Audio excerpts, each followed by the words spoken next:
Selamat bertemu kembali dengan kami di Jemaat Fisdak bagi saudara-saudari sekalian yang sudah bergabung di acara ibadah kita pada saat ini. Seperti biasa kita akan mempelajari pelajaran sekolah sahabat dan sebelumnya kita akan mendengarkan sebuah lagu, pujian dan kemudian saudari Eti Sumanti akan membawakan doa buka kita pada acara kebaktian kita saat ini. Silakan deh untuk lagu pujiannya.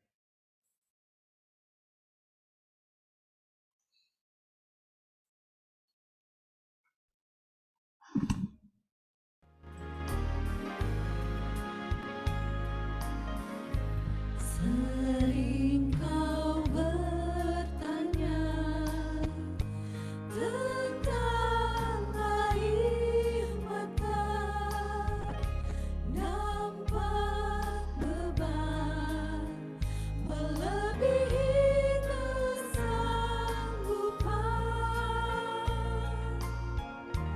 Allah ada di dekatmu. Lihat air matamu, tangisanku, Allah mengerti.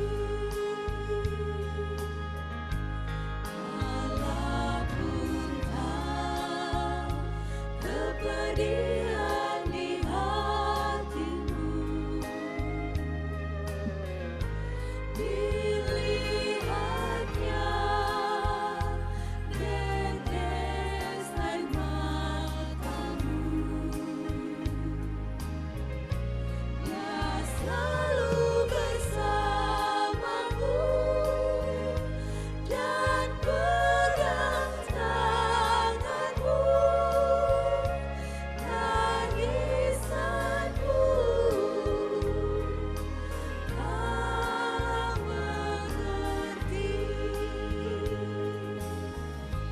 Sering kau kecewa dan penuh air mata, tiada jalan seperti yang kau rencanakan.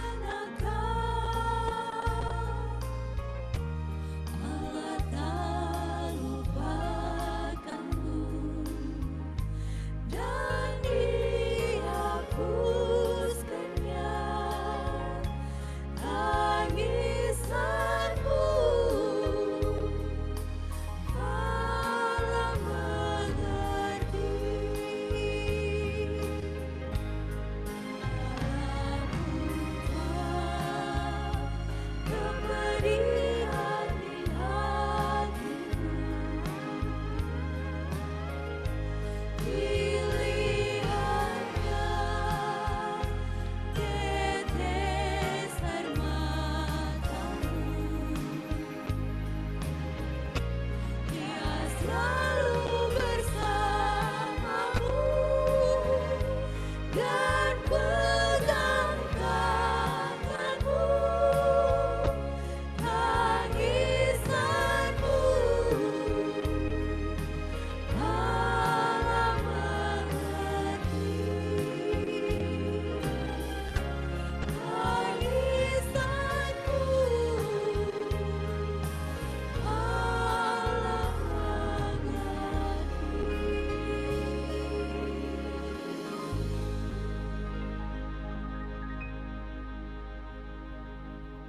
Terima kasih atas satu lagu pujian yang begitu indah yang telah dibawakan oleh nurses atau mungkin dosen nurses yang telah membawakan lagu pujian yang mana menyatakan Allah mengerti jika ada tangisan-tangisan, duka cita yang saat ini begitu banyak ya, khususnya terjadi di Indonesia, mana pada saat kita kehilangan orang-orang yang kita kasih, Allah mengerti.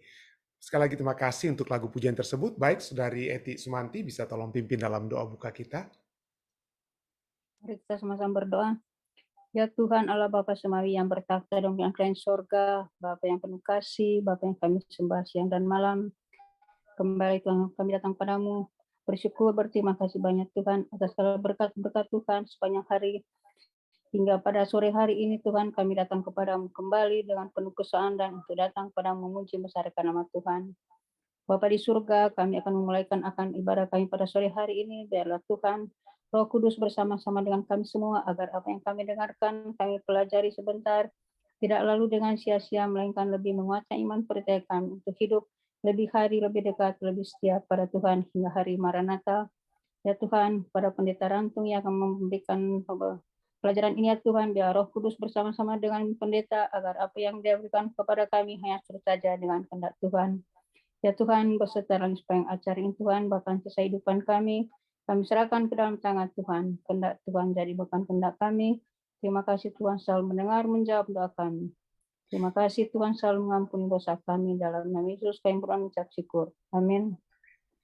Amin. Terima kasih banyak Saudari Eti yang sudah berdoa bagi kita. Baik saudara sekalian, seperti biasa saya akan membagikan pelajaran sekolah sahabat kita.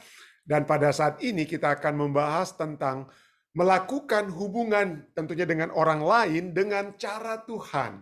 Jadi bagaimana kita menemukan istirahat dalam ikatan keluarga. Kita sudah pelajari di awal minggu ini, pada hari Minggu, bagaimana adanya penyelewengan fungsi, dysfunction, fungsi-fungsi penyelewengan yang terjadi di dalam rumah. Sehingga kita harus memilih satu arah baru yang terbaik yang harus terjadi ya. Dan pada saat itu juga kita dapat menemukan harga diri kita yang sejati. Nah, setelah kita memiliki harga diri yang sejati yang diberikan oleh Tuhan, bagaimana itu dapat kita praktekkan pada saat kita harus berhubungan dengan orang-orang lain di sekitar kita. Inilah pelajaran kita pada hari Rabu di waktu Amerika masih tanggal 4 Agustus ya, di Indonesia sudah tanggal 5. Tapi pada saat ini kita membahas tentang doing relationship, melakukan hubungan God's way dengan cara Tuhan. Jadi bagaimana kita harus berinteraksi satu dengan yang lain. Masih dalam kisah daripada apa yang terjadi kepada Yusuf, dan pada saat ini khususnya secara khusus apa yang terjadi kepada Yusuf di rumah Potifar, ya, tuannya yang telah membeli dia di Mesir. Baik, mari kita baca pelajaran kita. Awalnya kisah Yusuf di Mesir telah berubah menjadi satu hal yang yang positif. Kenapa positif ya? Tadinya dia kan budak ya. Tetapi di rumah Potifar dia menjadi lebih baik keadaannya ya. Yusuf telah mempercayakan dirinya kepada Tuhan, dan Tuhan memberkati Yusuf yang naik ke puncak yang tidak akan dia bayangkan sebelumnya, yang sekarang dia miliki di rumah tangga Potifar. Dengan cara-cara praktis apa saja berkat Tuhan dapat dilihat dalam kehidupan Yusuf, dan seperti apa hubungan antara perseorangan Yusuf dengan orang-orang di rumah Potifar. Kejadian 39 ayat 1-6 katakan, adapun Yusuf telah dibawa ke Mesir, dan Potifar, seorang Mesir, pegawai istana Firaun, kepala pengawal raja, kepala kepolisian di Mesir dengan kata lain, membeli dia dari tangan orang Ismail yang telah membawa dia ke situ. Tetapi Tuhan menyertai Yusuf. Jadi di sini kita akan melihat bagaimana perkataan Tuhan menyertai Yusuf. Tuhan menyertai Yusuf. Penyertaan Tuhan itu membawa suatu berhubungan erat dengan keberhasilan yang Tuhan berikan kepada Yusuf. Nah, tentu saja keberhasilan itu bukan dia berhasil dalam arti dia jadi kaya sendiri atau dia bebas dari, tidak. Ada standar-standar keberhasilan Tuhan yang mungkin berbeda dengan standar keberhasilan yang diinginkan oleh Yusuf. Tetapi bagi Yusuf, pada saat dia berada di rumah Potifar, keberhasilan dia itu adalah apa yang dia lakukan itu adalah berhasil, dan apa yang dia lakukan itu karena Tuhan yang telah menyertai dia. Jadi keberhasilan bagi Yusuf, dia berhasil karena penyertaan Tuhan. Dan bagi Yusuf, Tuhan yang menyertai dia itu sudah cukup cukup daripada segala sesuatunya. Cukup daripada segala sesuatu. Mari kita kembali ayat firman Tuhan ya. Ayat 2, tetapi Tuhan menyertai Yusuf sehingga ia menjadi seorang yang selalu berhasil dalam pekerjaannya. Maka tinggallah ia di rumah tuannya, orang Mesir itu. Setelah dilihat oleh tuannya bahwa Yusuf disertai Tuhan. Ini penyertaan Tuhan akan membuat kita sukses ya, berhasil dalam segala sesuatu yang Tuhan lihat dapat menjadi kesuksesan bagi kita ya. Bahwa Yusuf disertai Tuhan dan bahwa Tuhan membuat berhasil segala sesuatu yang dikerjakannya, maka Yusuf mendapat kasih tuannya dan ia boleh melayani dia. Kepada Yusuf diberikan kuasa atas rumahnya. To him given power. Wah, Kata yang digunakan dalam bahasa Inggris lebih kuat lagi, power. Ya, kekuasaan, bukan hanya kuasa, tapi Yusuf diberikan kekuasaan atas rumahnya. Dan segala miliknya diserahkannya kepada kekuasaan Yusuf. Ayat 5. Sejak ia memberikan kuasa dalam rumahnya dan atas segala miliknya kepada Yusuf, Tuhan memberkati rumah orang Mesir itu. Ya, seperti coba kita lihat ada kata segala miliknya, ya segala miliknya ya diberikan. Nah, apakah ini termasuk istrinya? Tentu saja kita akan lihat nanti ya. Sejak ia memberikan kuasa dalam rumahnya dan atas segala miliknya. Nah, ini milik ini tentu saja bukan apa ya?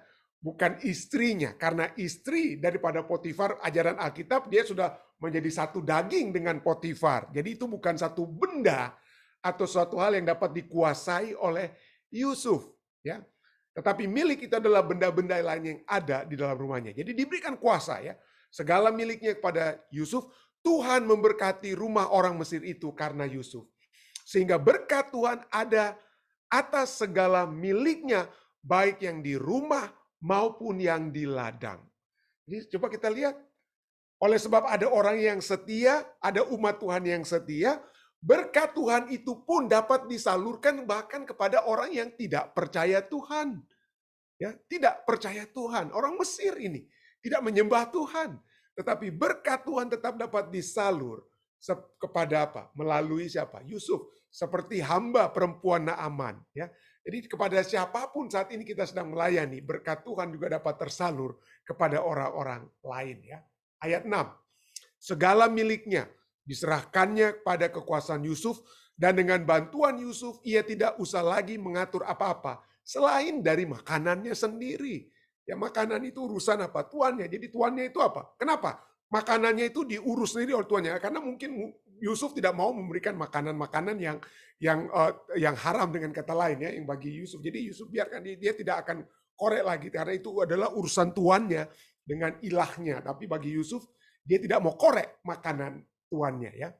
So adapun Yusuf itu manis sikapnya dan elok parasnya. Ayatnya 6 dikatakan demikian. Jadi meskipun Yusuf tampaknya sangat rukun dengan Potifar, hubungan yang baik dengan Potifar, dan hubungannya dengan staf di rumah dan di ladang tampaknya lancar, semua hamba-hamba lain itu berada di bawah kekuasaan Yusuf, masalah sedang terjadi. Jadi bukan berarti pada saat kita seakan-akan berada dalam situasi yang tenang, bukan berarti tidak ada masalah. Kenapa? Karena di dalam rumah Potifar atau seseorang di rumah Potifar itu sedang gelisah atau tidak tenang.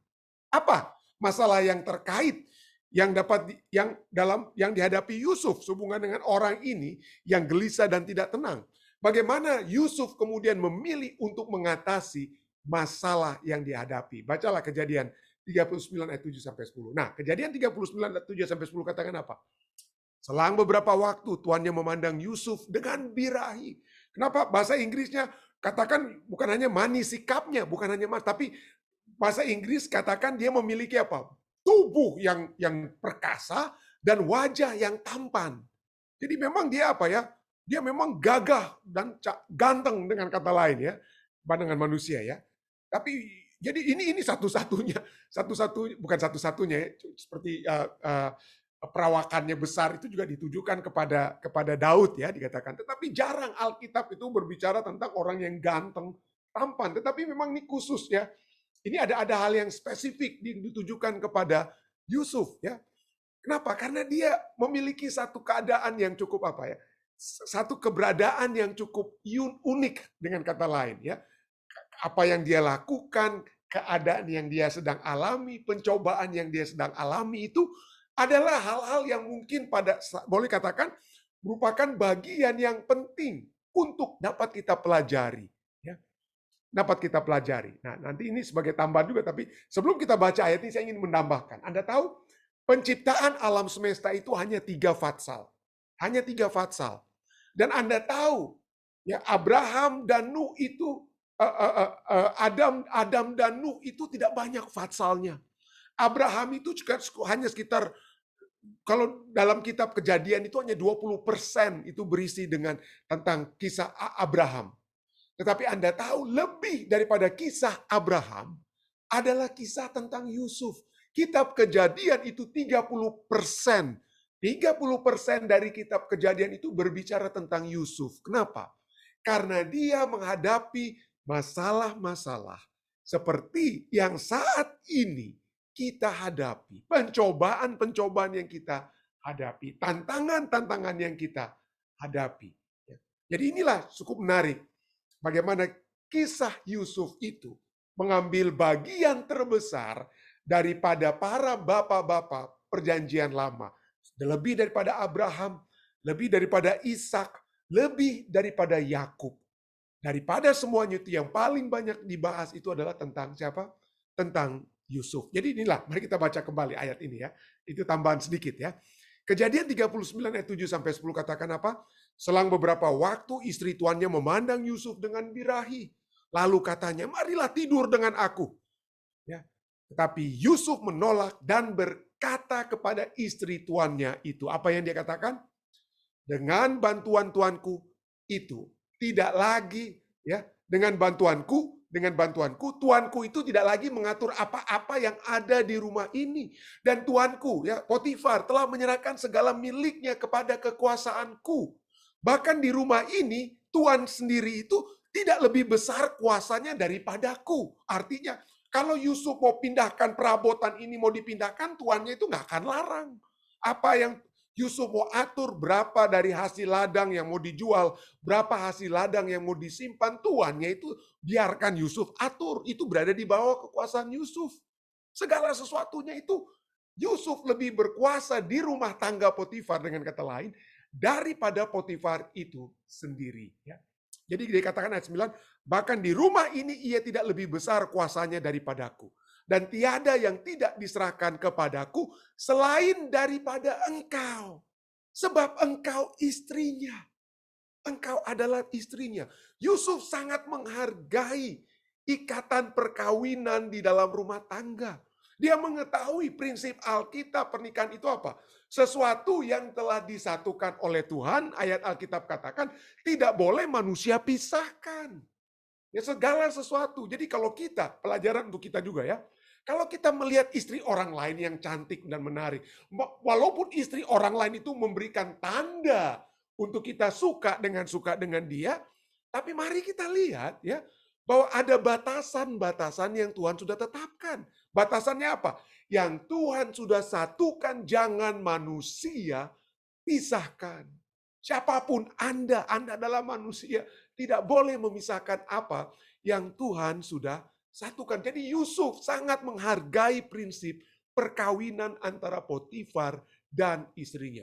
Segala sesuatu diberikan, tidak ada yang diserahkan selain daripada engkau. Sebab engkau istrinya. Bagaimanakah mungkin aku melakukan kejahatan yang besar ini dan berbuat dosa terhadap Allah? Walaupun dari hari ke hari perempuan itu membujuk Yusuf, dia tidak menyerah. Ya. Dan Yusuf juga tidak menyerah. Seringkali pada saat kita dibujuk, ya udahlah daripada menyakiti hati istri Potifar, ya oke lah sekali-sekali aja lah. Yusuf tidak. Ya, tidak berdasarkan sekali-sekali atau perasaannya, nanti kita akan lihat ya. Jadi walaupun dari hari ke hari perempuan itu membujuk Yusuf, Yusuf tidak mendengarkan bujukan itu untuk tidur di sisinya dan bersetubuh dengan dia. Kejadian 39 ayatnya yang ke-10. Sebagai tambahan, di Kejadian pasal 38 ada satu peristiwa yang unik. Ya, apa itu peristiwa yang unik? Saudara laki-laki Yusuf yang bernama Yehuda berhubungan secara tidak legal, secara ilegal dengan anak mantunya sendiri. Jadi inilah kita lihat tiba-tiba pasal 37 berbicara tentang Yusuf yang dibuang. Pasal 38 tiba-tiba ada intermezzo, ada yang diselipkan di pasal 38 kitab Kejadian. Lalu kemudian pasal 39 membahas tentang Yusuf di rumah istri Potifar. Banyak ahli-ahli Alkitab bertanya, ini kenapa ini tidak pada tempatnya? Ini kan lagi berbicara tentang Yusuf, kok tiba-tiba diselipkan tentang apa? Tentang Yehuda. Apa yang Yehuda lakukan kepada anak mantunya sendiri. Dia mendapatkan anak dari anak mantunya sendiri. Di dalam Kejadian 38. Nah ini untuk membandingkan. Yehuda bisa tidak setia. Yehuda bisa ditipu, dibujuk dan ditipu. Tapi Yusuf walaupun dibujuk, tetap berpegang kepada prinsip. Ya, tetap berpegang kepada prinsip. Jadi inilah kita bisa, itu intermezzo sedikit. Mari kita kembali ke pelajaran sekolah sahabat kita, baca pelajaran kita. Yusuf memiliki masalah dengan istri Potifar. Atau mungkin lebih tepatnya, pelajaran sahabat kita katakan, mungkin lebih tepatnya istri Potifar itu yang memiliki masalah. Yusuf tidak ada masalah. Tapi itulah seringkali ya, kita tidak punya masalah, tapi orang lain dapat membuat masalah di dalam kehidupan kita. Nah sekarang bagaimana kita caranya menghadapi masalah yang dibuat oleh orang lain itu kepada kita, ya? Apa masalahnya dengan istri Potifar? Dia memandang orang lain itu sebagai sesuatu, sebagai benda yang dapat dimanipulasi dan digunakan. Dan memang secara hukumnya seorang budak seperti Yusuf adalah budak yang dapat apa? Disuruh apa saja. Tetapi inilah Yusuf, dia tahu apa saja yang boleh dia buat dan apa saja yang dia tidak boleh buat. Nanti kita akan lihat ya. Jadi dia, bagi istri Potifar, Yusuf itu sesuatu yang dapat dimanipulasi dan dia dapat digunakan. Dia ingin menggunakan Yusuf. Yusuf digambarkan sebagai manis sikapnya dan elok parasnya, atau bahasa Inggrisnya tubuh yang gagah perkasa, wajah yang ganteng dengan kata lain ya. Kejadian 39 ayat 6. Alkitab jarang menyebutkan sifat fisik orang. Karena apa? Ya Alkitab tidak bisa kasih tahu bagaimana kira-kira bentuk muka wajah daripada Nabi Elia, Nabi Elisa, Musa dan lain sebagainya, nggak disebutkan ya. Kenapa? Karena bukan yang dilihat manusia, yang dilihat Allah. Manusia melihat apa yang di depan mata, tetapi Tuhan melihat hati menurut 1 Samuel 16 ayat 7. Dan dalam hal ini, kenapa disebutkan? Kenapa harus disebutkan khususnya? Harus disebutkan ketemu Yusuf itu perawakan dan wajahnya itu tampan, karena ini ada hubungannya dengan apa yang terjadi ya. Jadi dalam hal ini, ketampanan Yusuf lebih merupakan penghalang. Lebih merupakan sesuatu yang menyusahkan daripada sesuatu yang memberikan bantuan baginya dalam mengejar kemurnian dan kesetiaan pada prinsip-prinsip Tuhan. Jadi seringkali kita berpikir, waduh kalau kenapa kita tidak setampan Tom Cruise dan lain sebagainya. Tapi jangan kita khawatir ya, mungkin bahaya juga kalau kita jadi memiliki ketampanan seperti Tom Cruise ya, bisa kawin-mawin dan lain sebagainya. Inilah mungkin dengan kata lain ya, pelajaran yang dapat kita lihat di sini ya. Tapi anyway, kembali pelajaran sahabat kita. Terlepas dari desakan wanita jahat itu, Yusuf melakukan sesuatu yang tampaknya kontraproduktif sebagai seorang budak atau hamba. Dia menerapkan prinsip-prinsip Alkitabiah untuk semua hubungan. Dalam hal ini tentang istri Potifar. Prinsip-prinsip Alkitabiah untuk hubungan tidak ketinggalan zaman. Ya, jadi dengan kata lain itu bukan hanya itu prinsip kuno yang hanya berlaku di zaman Yusuf dan tidak lagi berlaku di zaman kita. Tidak, itu tetap berlaku di sepanjang zaman. Seperti yang dapat dibuktikan oleh siapapun, ya, yang adalah oleh setiap orang yang telah menderita akibat dosa. Artinya apa? Kalau ini sampai terjadi, saudara, kalau sampai ini terjadi, sampai Yusuf benar-benar, misalnya, dia bersetubuh dengan istri Potifar, ini istri kepala polisi negara, Kapolri dia dengan kata lain. Dia bukan, dia itu hukumannya itu memang nggak ada apa, nggak akan dia jadi perdana menteri di Mesir, mati dia langsung ya. Ada penderita akibat dosa sampai saat ini. Coba Anda, artinya di zaman Yusuf akan mati di zaman Mesir, tapi coba sekarang saat ini Anda main-main dengan istri polisi dengan kata lain, habis juga Anda ya, apalagi Kapolri yang istri Kapolri dengan kata lain. Jadi akibatnya itu apa? Berat dengan kata lain ya. Narasi, pelajaran sahabat kita katakan, narasi Alkitab menunjukkan bahwa ini bukanlah pencobaan sekali saja. Istri Potifar mengejarnya berulang kali. Dan Yusuf mencoba menjelaskan motivasinya untuk pada saat dia katakan dia tidak mau, dia coba jelaskan, tetapi usahanya untuk itu akhirnya apa ya? Tampaknya tidak berhasil. Yusuf menyadari bahwa dia tidak dapat mengendalikan pilihan orang lain. Kalau keputusan istri Potifar untuk untuk kejar-kejar dia nggak bisa bikin apa-apa. Tetapi dia bisa memutuskan bagaimanapun juga untuk tetap hidup, untuk tetap mencintai dan memperlakukan orang-orang di sekitarnya dengan cara yang akan menghormati Tuhan. Jadi kita tidak dapat menanggapi, kita tidak dapat merubah, kita tidak dapat membentuk ya pilihan orang lain, tetapi saya dapat membentuk pilihan saya. Apa yang akan saya lakukan itulah yang berada dalam kuasa kita. Ya, itulah. Dan bagi Yusuf, bagaimana dia menghormati Tuhan. Yusuf telah belajar untuk hidup di hadirat Allah. Pengetahuan ini membantunya melawan godaan. Sudahkah Anda mencoba menerapkan pertanyaan bagi kita? Sudahkah Anda mencoba menerapkan prinsip-prinsip Alkitabiah pada semua hubungan Anda dengan orang lain? Bahkan ketika orang lain itu tidak bermain secara adil, it's not fair, ya. Bagaimana itu bisa berhasil? Bacalah Matius 5, 43 sampai 88. Saya ajak kita untuk membaca itu ya nanti ya. Ajaran-ajarannya. Jangan dengan kata lain, jangan kita membenci musuh-musuh kita, ya. Musuh-musuh itu kadang-kadang melakukan tindakan yang tidak adil kepada kita, tapi kasihilah mereka. Kita tidak dapat membalas dengan hajar-menghajar, mungkin tidak akan pernah selesai, ya.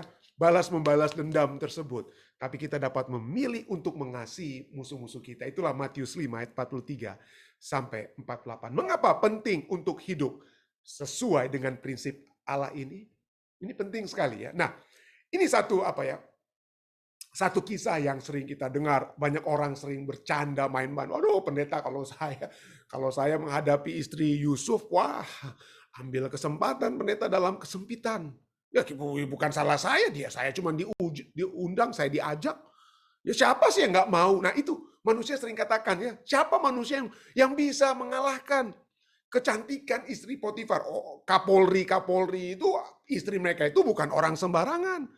Ya, dia tidak istilahnya tahu jaga diri mereka, tahu orang Manado bilang badandan, tahu berdandan, ya. Tidak, dengan kata lain, tidak bawa bawang, tidak bawa masakan, bukan dia yang masak dan lain sebagainya.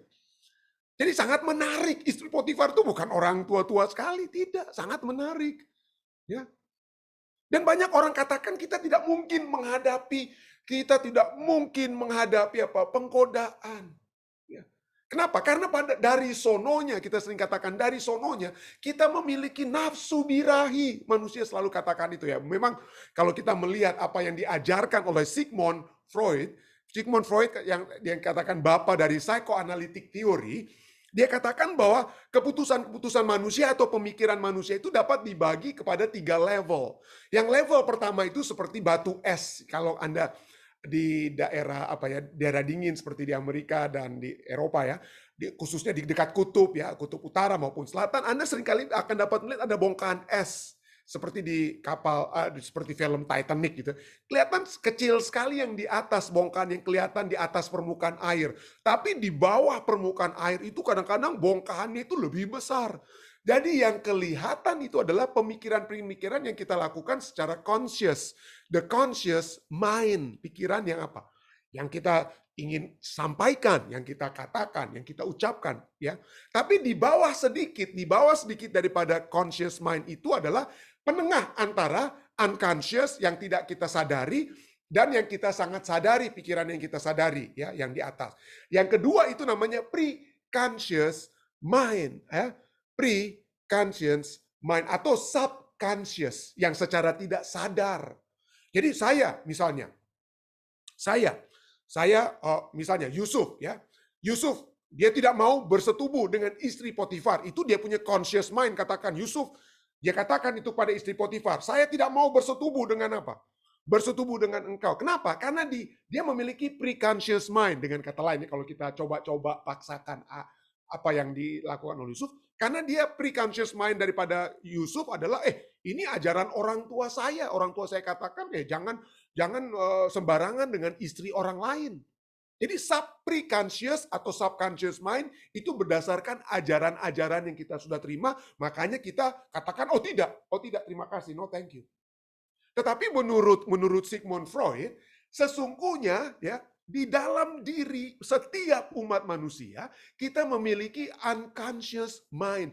Pemikiran yang tanpa sadari itu kita sudah bentuk, ya, yang sudah kita miliki, ya, dari sejak kita lahir.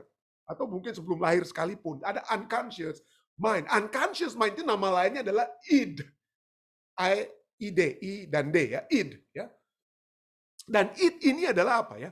Id ini adalah sexual desire dan aggressive desire. Jadi pada umumnya manusia hanya memiliki thanatos, apa ya, aggressive behavior dan juga apa ya, lust.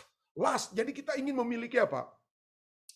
Sexual behavior. Jadi pada dasarnya manusia itu memiliki keinginan-keinginan seksual atau yang agresif.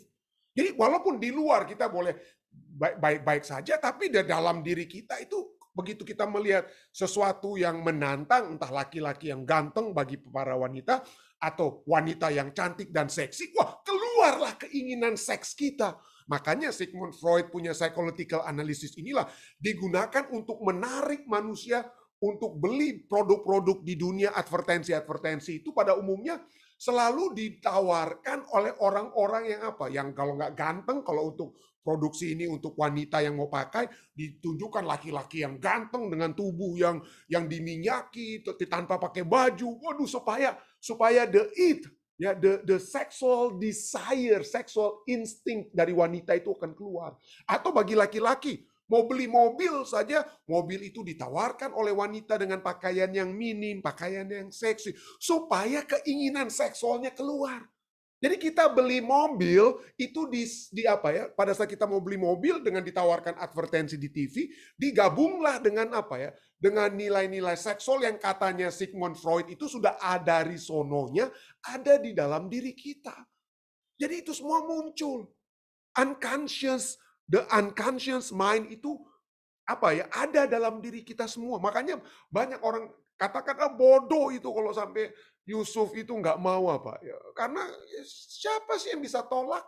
Siapa yang bisa menolak keinginan seksual? Kita semua adalah makhluk-makhluk seksual, makhluk-makhluk yang suka agresif, berani untuk agresif. Contohnya mungkin di luar kita bilang oh kasih kepada sesama, tapi di dalam kalau kita marah mudah-mudahan mati itu orang. Nah seringkali itu agresif, thanatos itu ya, dan seksual itu ada libido yang keluar. Itu karena ada di dalam diri kita masing-masing. Nah inilah menurut siapa? Menurut Sigmund Freud ya. Jadi dengan kata lain, kalau kita menolak tawaran istri Potifar, orang-orang yang percaya dengan unconscious mind ini, dengan id ini katakan, sok suci loh. Masa kamu ini sok suci bener? Nah, nggak ada yang suci di dalam dunia ini. Nah inilah seringkali kita dengar orang-orang. Kenapa? Karena mereka menyerah dengan apa? Teori daripada Sigmund Freud, psychoanalytic teori daripada Sigmund Freud, bahwa kita semua adalah makhluk seksual. Tidak ada yang tidak terlepas. Ya, mungkin betul saja, tentu saja ya. Karena kita ini hidup dalam dunia yang berdosa. Dan setan tahu daya tarik dosa yang apa ya, yang dapat dia tawarkan. Tetapi mari kita lihat, bukan berarti dalam kehidupan berdosa kita memiliki sifat agresif dari sononya, sifat seksual dari sononya. Itu yang akan mempengaruhi the conscious mind.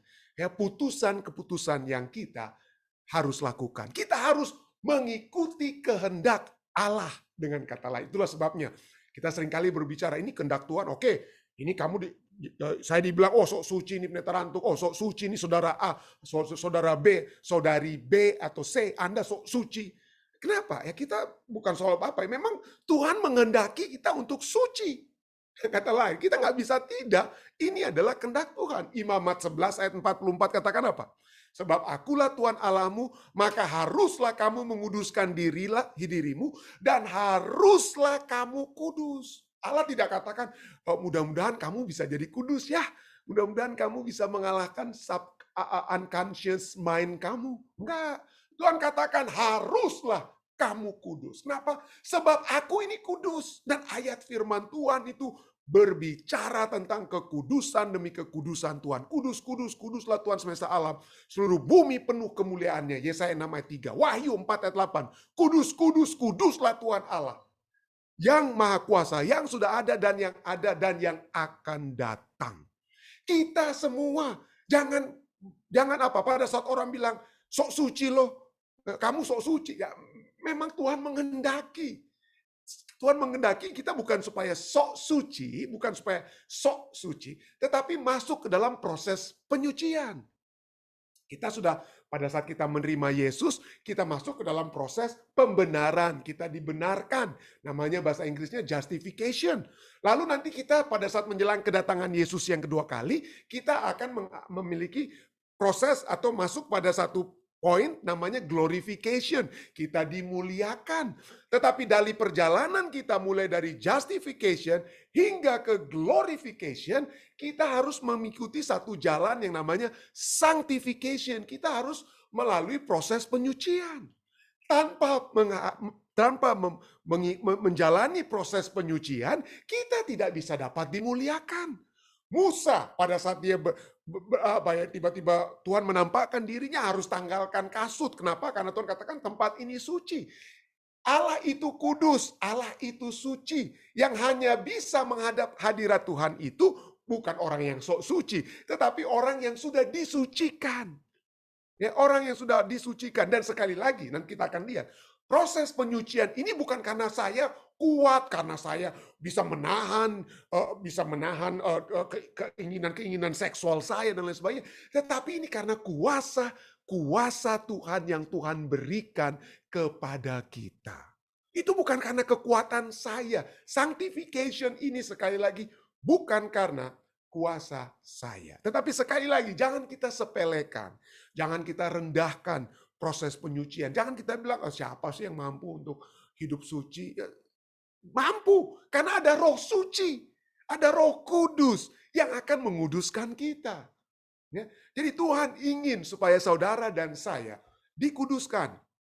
1 Tesalonika 4 ayat 7. Allah memanggil kita, kita dipanggil, kita sudah diselamatkan. Bukan untuk melakukan apa yang cemar, yang macam-macam, melainkan apa yang kudus. Itu yang Tuhan panggil, itulah kehendak Tuhan. Ya. Yesaya 6 ayat 3.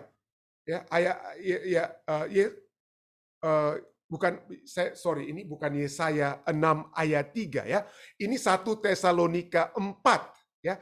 1 Tesalonika. Saya tidak sempat rubah ayatnya. Ini bukan Yesaya 6 ayat 3, tetapi ini adalah 1 Tesalonika 4 ayat 1 sampai 3. Ini yang Rasul Paulus katakan kepada jemaat di Tesalonika. Akhirnya saudara-saudara, kami minta dan nasihatkan kamu dalam Tuhan Yesus. Kamu telah mendengar dari kami bagaimana kamu harus hidup supaya berkenan kepada Allah. Supaya mau masuk surga atau berkenan kepada Allah saat ini. Kita harus hidup. Hidup yang bagaimana? Hal ini memang harus kamu. Harus. Rasul Paulus tidak katakan moga-moga. Tidak, bukan pilihan. Hal ini memang telah kamu turuti. Tetapi baiklah kamu melakukannya lebih bersungguh-sungguh lagi. Ya, lebih bersungguh-sungguh lagi. 1 Tesalonika 4 ayat 2 katakan kemudian apa? Kamu tahu juga petunjuk-petunjuk mana yang telah kami berikan kepadamu atas nama Tuhan Yesus. Ayat 3 dari 1 Tesalonika 4 katakan apa? Karena inilah kehendak Allah, pengudusanmu, yaitu supaya kamu menjauhi percabulan. Menjauhi percabulan. Nah pertanyaannya, pendeta bagaimana ya? Ya ini pertanyaan saya juga saudara ya. Kita terus bergumul, kita harus diingatkan. Tuhan telah memanggil kita, kehendaknya kita apa ya? Pengudusan kita, sanctification. Kehendak Tuhan kita hidup berkenan kepada Tuhan. Menjauhi percabulan. Tapi memang dunia ini, waduh. Kalau untuk percabulan di zaman dulu mungkin, wah kita harus sembunyi-sembunyi. Sekarang gampang, setan mau buat kita untuk membuat percabulan. Ya, dengan pornografi dan lain sebagainya. Gampang sekali. Gampang sekali. Dan lain sebagainya. Bagaimana? Bagaimana kita memenuhi kehendak Tuhan di tengah-tengah pencobaan, di tengah-tengah dunia yang dipenuhi dengan percabulan. Yang pertama, mungkin kita bisa lihat dari pelajaran dari Yusuf. Kita mengetahui batasan-batasan daripada otoritas. Kita harus mengetahui mana kehendak Tuhan. Ya. Kita mengetahui mana, berdasarkan apa yang kita sudah pelajari dari firman-Nya. Mana kira-kira yang merupakan kehendak Tuhan. Ya. Yusuf mengetahui batasan. Dia katakan ya, Kejadian 39 ayat 6, segala miliknya diserahkan kepada kekuasaan Yusuf, dan dengan bantuan Yusuf, ia tidak usah lagi mengatur apapun selain makanannya sendiri. Jadi Yusuf tahu dalam rumah Potifar semuanya dia atur kecuali makanan Potifar. Ada juru masak yang urusan Potifar dengan juru masak. Jadi dia tahu otoritasnya itu berhenti di mana, kekuasaannya dia itu berhenti di mana. Ya, dia tahu. Dan pada saat dia berbicara dengan istri Potifar, apa yang dia katakan dalam Kejadian 39 ayat 9? Dia katakan pada istri Potifar, di rumah ini Potifar tidak lebih besar kuasanya daripada aku, kata Yusuf ya. Dan tiada yang tidak diserahkannya kepadaku selain daripada engkau. Yusuf tahu di mana dia batasan, di mana dia harus berhenti. Ya, sebab engkau istrinya. Yusuf tahu batasan-batasan kita itu, kita juga harus mengetahui seperti Yusuf. Batasan kita itu mana batasnya yang boleh untuk kita lewat di situ, mana yang tidak boleh kita lewat. Ya. Jadi dia memiliki otoritas, tapi itulah seringkali kita memiliki otoritas, kekuasaan, dan orang-orang yang memiliki otoritas kekuasaan itu kebablasan otoritasnya. Kita lupa bahwa otoritas itu adalah pada saat kekuasaan kita. Saya menjadi pendeta di jemaat Fisdak, saya menjadi ketua daerah, saya menjadi ketua uni, saya menjadi ketua divisi, saya menjadi ketua GC. Itu bukan berarti sekretaris saya itu berada di bawah kekuasaan saya, otoritas saya. Bukan begitu ya. Artinya otoritas itu adalah service. Kita yang melayani ya. Service, pelayanan, bukan untuk dilayani dalam hal seksual dan lain sebagainya. Itu bukan merupakan satu hak istimewa yang tidak terbatas. Nah, di Amerika saat ini lagi rame-ramenya headline ya. Ya, khususnya orang-orang di East Coast ya, kita tahu gubernur di New York, gubernur negara bagian New York, Andrew Cuomo, satu tahun lalu dia itu bahkan orang ingin calonkan dia jadi presiden. Wah, terkenal sekali dia Andrew Cuomo itu ya di Amerika saat ini waktu lalu. Tapi saat ini apa? Waduh, lagi dihajar habis-habisan dia. Kenapa? Ya karena dia memiliki kuasa, banyak wanita-wanita yang dekat-dekat dengan dia dipegang kiri kanan, termasuk polisi-polisi yang harusnya menjaga dia kalau dia mau pergi kemana, federal police. Dia gampang, tangannya itu ringan sekali untuk ke kiri dan ke kanan, saudara ya. Jadi inilah kita harus mengetahui batasan-batasan kita. Dan sejak semula, sebelum ada dosa sekalipun, Tuhan sudah memberikan batasan. Di Taman Eden, Tuhan bilang, ini ratusan ribu pohon dengan buah-buahnya ini kamu boleh makan. Hanya aku mau buat batasan ini cuma satu saja. Satu saja, kamu jangan apa? Makan buahnya. Jangan makan buah pengetahuan, pohon dari pengetahuan baik dan apa. Jahat, Tuhan sudah taruh batasan. Tapi itulah manusia, kita sudah tahu batasan-batasan kita, mana yang nggak boleh, mana itu istri orang, mana istri saya. Wah, kita mau langgar-langgar aja batasan-batasan tersebut ya. Itulah ya manusia kita ya. Tapi marilah kita mengetahui batasan-batasan yang Tuhan sudah tetapkan. Apa itu batasan-batasan itu ya? Apa itu dasar dari batasan-batasan? Nah, inilah kita masuk poin kedua. Kita membuat keputusan mengetahui bahwa batasan-batasan itu berdasarkan prinsip-prinsip firman Tuhan dan bukan perasaan saya dan bukan perasaan saya. Ya, coba kita bayangkan, apakah Yusuf ini normal atau nggak normal ya? Dia kurang lebih umurnya itu 17-18 tahun, saudara, waktu di rumah istri Potifar. Apakah dia nggak punya darah mudanya? Tidak ada pasti dia ya. Ada pasti dia. Kebudayaan Mesir itu pada saat di zaman Yusuf itu bagaikan kebudayaan barat, bagaikan orang di Amerika. Yusuf itu datang dari kebudayaan yang konservatif. Dia datang mungkin bahkan dari Indonesia ya. Waduh, di Indonesia ya waktu zaman dulu lah, mungkin beda dengan Indonesia zaman sekarang. Waduh, pakaiannya itu mesti panjang-panjang, tertutup semuanya, nggak boleh ada yang kelihatan. Waktu dia masuk ke Mesir, waduh, dia akan lihat, wih, beda sekali wanita-wanita di Mesir. Dan setiap hari dia melihat istri Potifar keluar masuk dari kamar mandi, apalagi istri Potifar yang mencoba menggoda dia itu, saya bisa bayangkan, kita mungkin ya bisa pikirkan ya istilahnya ya, apa yang dia akan lakukan untuk apa? Menggoda Yusuf. Tidak biasanya dia lihat itu di kampungnya, tetapi beda. Jadi saya percaya Yusuf itu sebagai orang normal itu dia memiliki apa ya? Desire. Tetapi dia mengetahui batasan-batasan. Dan itu bukan berdasarkan perasaan. Perasaannya tidak katakan, "Wih, mana ya nggak ada orang tua saya ya yang lihat-lihat saya nih. Ini kalau di Mesir, whatever happened in Egypt, let it stay in Egypt." Ada yang katakan pepatah-pepatah seperti itu di Amerika ya. Whatever happened in Las Vegas, let it stay in Las Vegas. Apa yang kita buat di Amerika, biarlah orang-orang di Indonesia nggak perlu tahu. Yang penting di Amerika ini ya inilah kita buat apa saja yang saya mau buat di Amerika. Itu seringkali prinsip-prinsip orang yang datang dari Indonesia ke Amerika, seringkali itu yang dikatakan. Bukan prinsip ya, tapi perasaan-perasaan yang mereka bawa. Tapi Yusuf tidak berdasarkan perasaan. Nah, seringkali kita juga melanggar kehendak Tuhan. Kita mungkin bersinah karena, aduh, gimana kok pendeta suami nggak memperhatikan, nggak lagi memberikan kasih sayang. Waduh, istri pejahat doh, istrinya pejahat, makanya kita apa ya? Apakah itu menjadi karena perasaan saya disakiti oleh suami, perasaan saya disakiti oleh istri, makanya kita apa? Kita berhubungan gelap? Itu bukan begitu ajaran Alkitab. Itu ajaran Alkitab, marilah kita membuat keputusan berdasarkan prinsip Alkitab, bukan perasaan-perasaan kita. Ya, bukan perasaan-perasaan kita. Itulah sebabnya Yusuf katakan apa? Bagaimanakah mungkin aku melakukan kejahatan yang besar ini dan berbuat dosa terhadap Allah? Bagaimana dia tahu itu salah? Karena prinsip firman Tuhan itu sudah ada dalam benak Yusuf. Jangan kamu bersinah. Dia tahu gitu. Jangan kamu bersinah, itu sudah ada. Ya.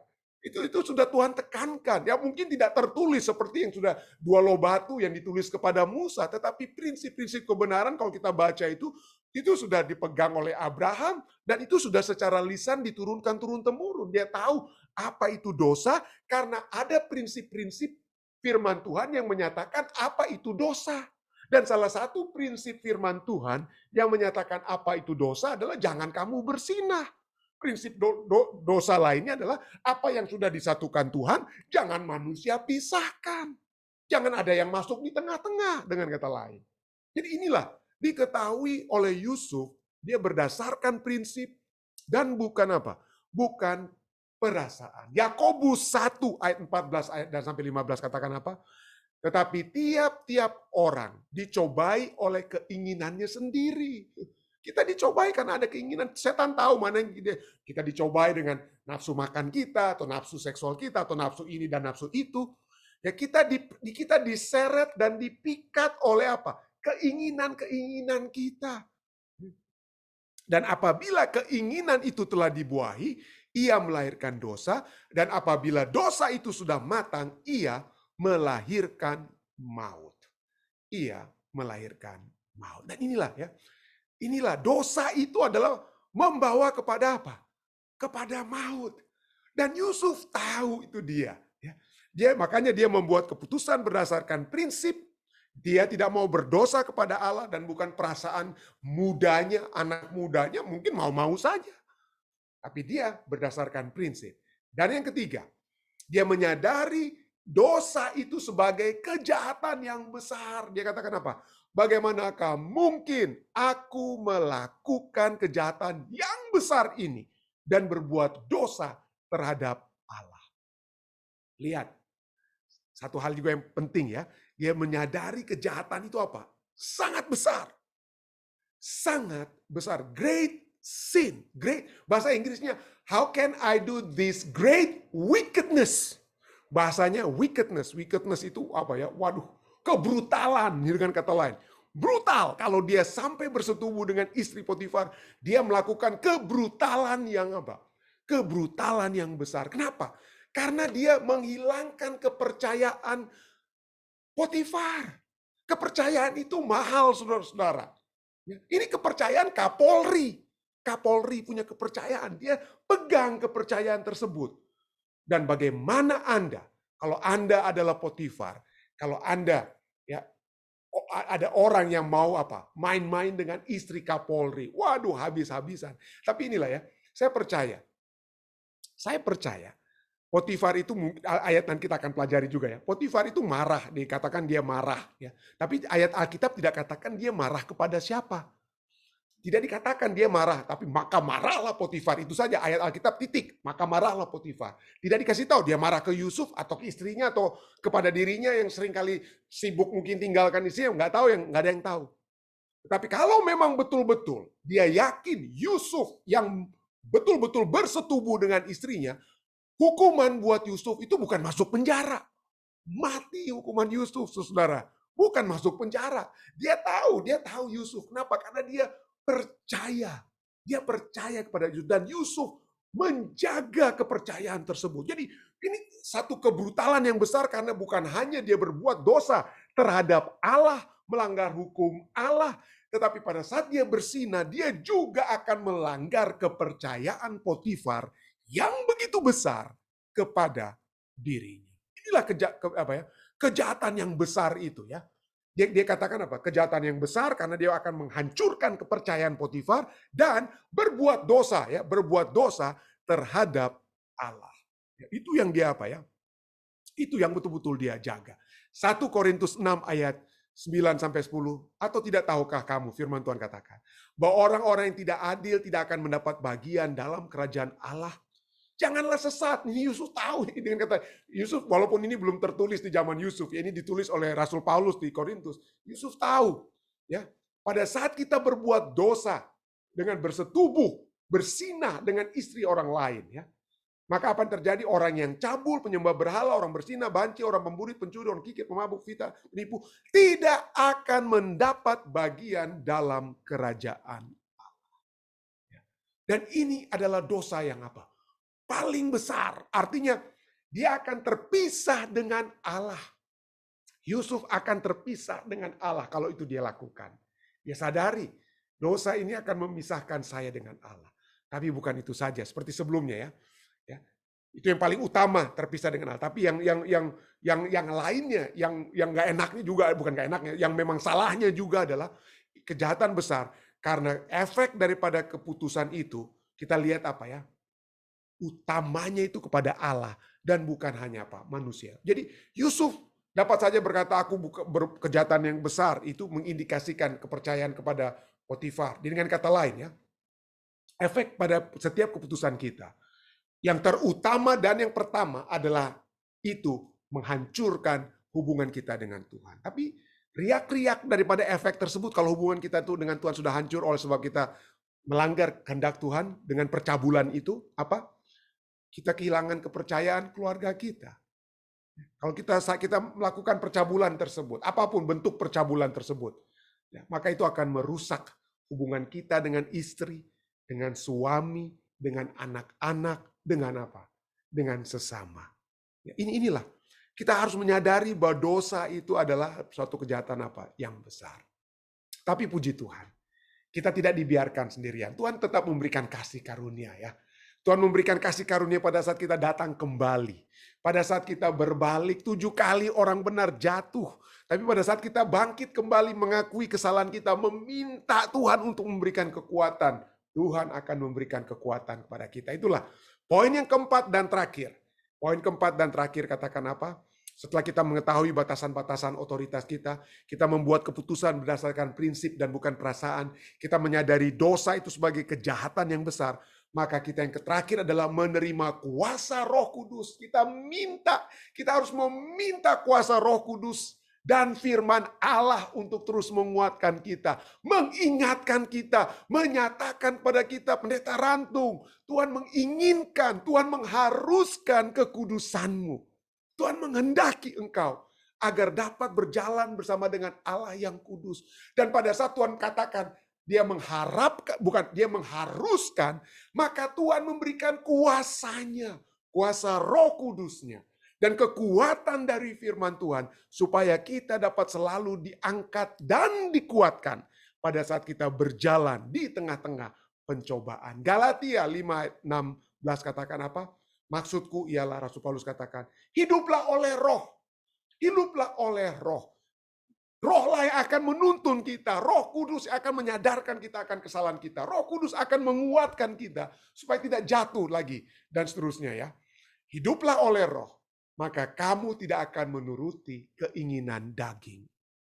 Kalau kita meminta kuasa Roh Kudus. Kalau kita dikuatkan dengan firman Tuhan, maka kita akan menyadari, mendapati bahwa dosa-dosa yang seakan-akan nikmat, tetapi ujung-ujungnya menuju apa? Maut. Dosa-dosa itu nikmat, tapi hanya sementara, saudara. Kenikmatan dosa itu terus terang hanya sementara. Dan sesudah itu kita akan ada perasaan bersalah dan hal-hal lainnya. Karena kita sudah mengetahui anak-anak Tuhan tidak seharusnya melakukan hal tersebut. Itulah sebabnya Mazmur 16 ayat 11 katakan apa? Engkau, pemazmur katakan kepada Tuhan ya, Engkau memberitahukan kepadaku jalan kehidupan. Melalui Roh Kudus, melalui firman Tuhan kita mengetahui jalan kehidupan tersebut. Dan pemazmur katakan apa? Di hadapanmu ada sukacita yang berlimpah-limpah. Di tangan kananmu ada nikmat senantiasa. Seringkali kita mencari kenikmatan-kenikmatan sementara. Tetapi melalui Roh Kudus Tuhan, melalui firman Tuhan, Dia tawarkan bukan kenikmatan sementara, tetapi kenikmatan senantiasa. Saya berdoa, kiranya kenikmatan senantiasa ini akan menjadi bagian kita. Saat kita memenuhi kehendak Allah, di tengah-tengah pencobaan di dunia ini yang begitu hebatnya ditawarkan kepada kita. Saya bawa ini dalam nama Yesus. Amin. Baik, saudara-saudara sekalian, jika ada tambahan ataupun ya, pertanyaan yang akan dibawakan sehubungan dengan pelajaran kita pada saat ini, silakan. Ya, silakan. Ada kira-kira dari saudara-saudari yang di Zoom dapat saya lihat? Ya. Pi. Oh ya, silakan Pi. Oke. Terima kasih. Pelajaran ini sangat penting. Apalagi pada akhir zaman ini. Saya teringat waktu kami masih melayani Everett dan Linwood, di dalam acara sekolah Sabat, saya bertanya, apabila orang bertanya atau orang menawarkan, ini rokok, begitu cepat dijawab, I'm sorry, I don't smoke. Saya tidak merokok. Lalu saya tanya lagi, kalau istri Potifar tawarkan diri bagaimana? Orang yang sama jawab, ya kalau istri Potifar, kita harus puasa dulu beberapa hari atau beberapa minggu untuk dapat menolak, katanya. Dan inilah yang terjadi. Bagaimana setan begitu hebat melakukan pengaruh seperti istri Potifar ini. Tetapi jangan lupa ayat-ayat yang sudah dibahas tadi. Dan ada ayat-ayat yang lain. Walaupun sudah terjerumus di dalam dosa ini, jangan lupa Roma 7 ayat 24-25. Siapa gerangan yang dapat melepaskan aku dari dalam tubuh maut ini? Aku bersyukur hanya Yesus Kristus yang dapat melepaskan kita.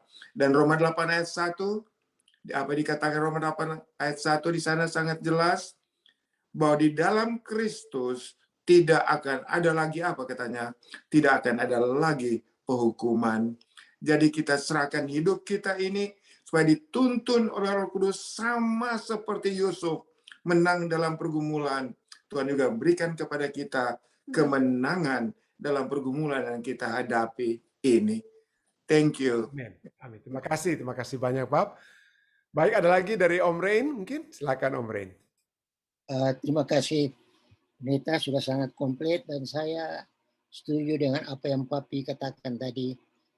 Memang ini perlu bagi kita semua di zaman akhir ini. Menjelang Yesus datang. Terima kasih. Terima kasih. Baik, ada lagi mungkin pertanyaan-pertanyaan lainnya? Saudara yang ada di Zoom yang dapat saya lihat, silakan. Ada kira-kira? Jika tidak ada, bagaimana melalui live stream, Dek? Tidak ada pertanyaan, pendeta, dari live stream. Oke. Baik, jika tidak ada, kita akan masuk ke bagian yang kedua dari pelajaran, dari acara ibadah kita, yaitu kita akan berdoa bersama. Baik, mungkin ada yang mau disampaikan kepada saudara-saudara sekalian melalui Zoom, silakan.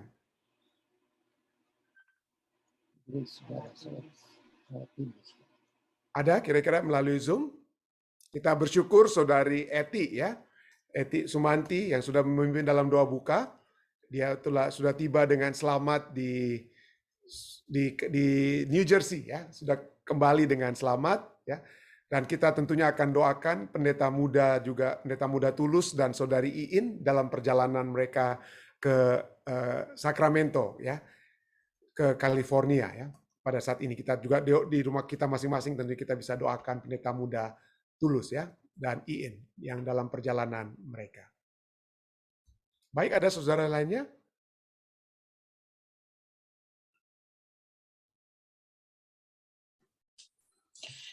Pendeta, tolong doakan kakak ipar saya, namanya Yance Soputan, yang masih dalam keadaan sakit di Balikpapan.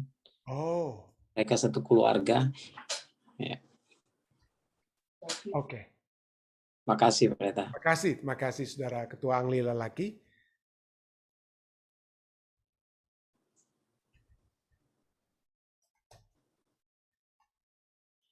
Ya. Baik, ada lagi yang lainnya?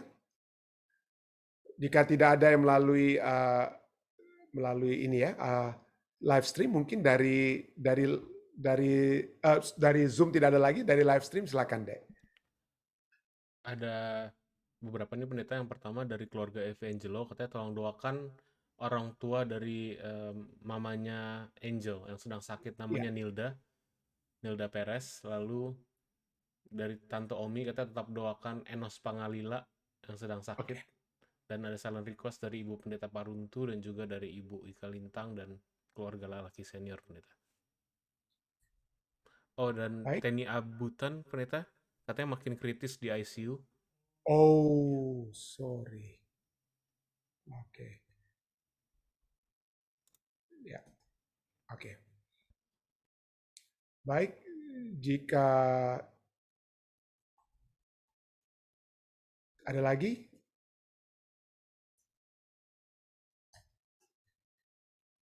Jika tidak ada, tentunya mari kita bersatu di dalam doa. Bapa yang penuh kasih dalam takhta kerajaan surga, kami bersyukur, kami memuji membesarkan nama-Mu Tuhan atas satu kesempatan yang indah. Kami dapat berbakti, kami kembali diingatkan untuk terus melihat batasan-batasan Tuhan, untuk terus melihat prinsip-prinsip yang Tuhan kehendaki, agar kami dapat memiliki kenikmatan di dalam Engkau yang senantiasa. Bukan kenikmatan yang dunia tawarkan yang sementara, Tuhan. Kami berdoa karena kami mengetahui bahwa menjelang kedatangan-Mu yang kedua kali, setan terus berusaha dengan begitu keras menghajar kami dari berbagai arah, agar kami selalu ditawarkan percabulan-percabulan di dalam dunia ini. Ampunilah kami semua, Tuhan. Ampunilah kami semua jika kami seringkali gagal.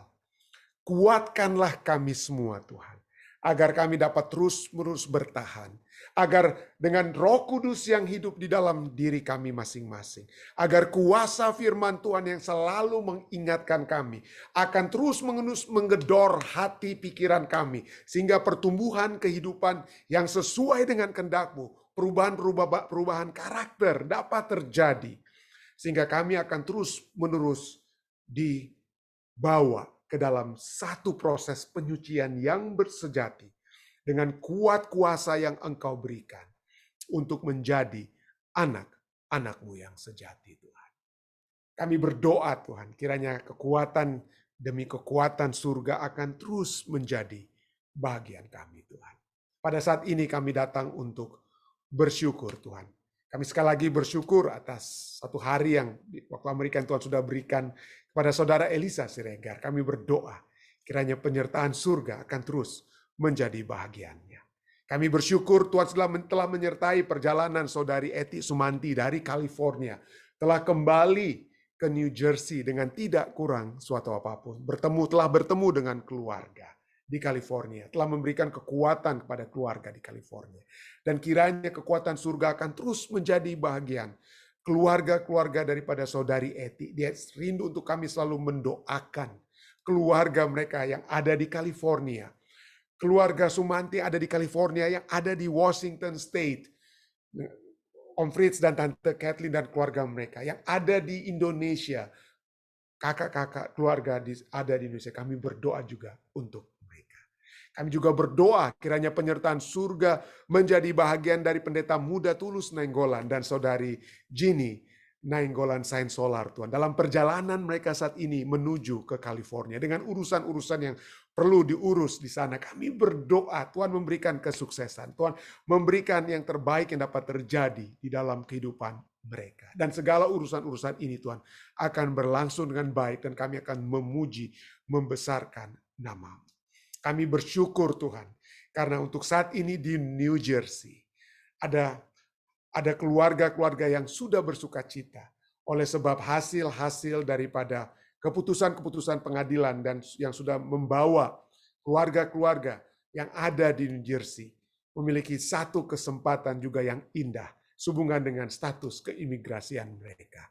Kami berdoa Tuhan, kiranya Tuhan akan menuntun proses selanjutnya daripada keluarga-keluarga ini. Dan Tuhan akan membawakan kesuksesan sehingga kami semua sudah dapat melihat bagaimana Engkau yang menyertai kami, Engkau yang berkuasa atas kami, memberikan kesuksesan yang dapat terjadi bagi kami saat ini, dan juga kesuksesan untuk bersama-sama dengan Engkau di dalam kerajaan.